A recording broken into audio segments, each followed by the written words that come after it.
نحمده ونصلي على رسوله الكريم اما بعد اعوذ باللہ من الشیطان الرجیم بسم اللہ الرحمن الرحیم والذین آمنوا اشد حبا للہ قال النبی صلی اللہ علیہ وسلم من احب للہ وابغض للہ صدق اللہ العظیم اللہم صلی علی محمد النبی الأمی وعلى آلہ وسلم تسلیما۔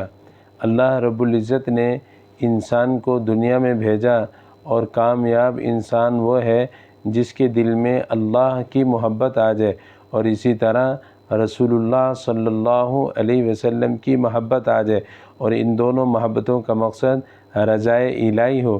جس بندے کے دل میں ہر کام کرنے پر رضائے الہی ہوتا ہے، اللہ تعالیٰ اس کے دل میں اپنی محبت ڈال دیتے ہیں۔ حضرت عبداللہ ابن ذوالبجادین کے بارے میں ملتا ہے کہ مدینہ المنورہ کے قریب بستی میں رہا کرتے تھے۔ انہیں پتہ چلا کہ رسول اللہ صلی اللہ علیہ وسلم مکہ المکرمہ سے مدینہ المنورہ ہجرت کر کے آئے۔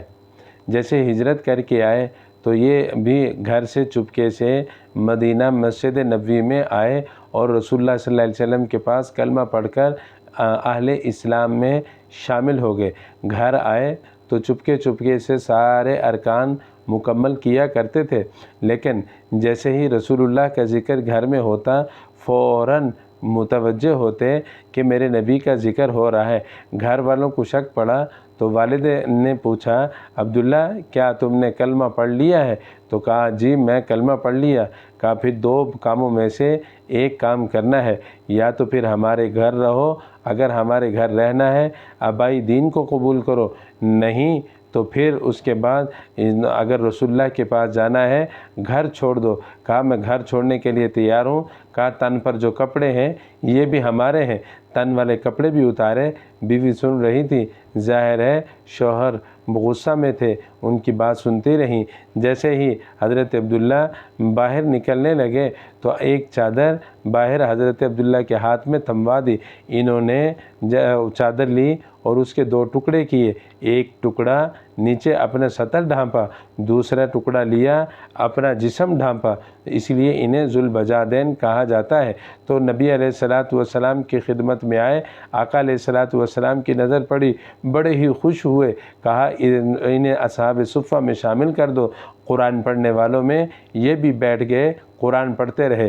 بعض اوقات مسجد نبوی کے دروازے پر بیٹھے ہوئے اللہ کا نام لیا کرتے تھے، سادہ لفظوں میں ذکر اللہ کیا کرتے تھے، اور حالت جذب میں چلے جاتے اور پتہ نہیں چلتا تھا کہ بلند آواز سے اللہ کا ذکر کر رہے ہوتے تھے۔ تو حضرت عمر رضی اللہ تعالیٰ عنہ نے ڈانٹ پلائی کہ ایسا کیوں کرتے ہو؟ کہا آہستہ آہستہ ذکر کرو۔ رسول اللہ صلی اللہ علیہ وسلم نے فرمایا، عمر عبداللہ کو کچھ نہ کہو، عبداللہ تو اللہ کی محبت لیے پھر رہے ہیں۔ کہا انہیں کچھ نہ کہا کرو، اس لیے فرمایا ہر فرض نماز کے بعد جو بندہ چاہتا ہے میرے دل میں اللہ کی محبت آ جائے، جیسے حضرت عبداللہ کے دل میں محبت آئی، تو فرمایا اس میں ذات اللہ، اس میں اللہ 10 مرتبہ کہہ لیا کرے۔ اس کہنے کی برکت سے اللہ تعالیٰ ضرور اس بندے کے دل میں اپنی محبت ڈال دیتے ہیں۔ اللہ تعالیٰ ہمیں بھی اپنی محبت نصیب فرمائے۔ وآخر دعوانا ان الحمد للہ رب العالمین۔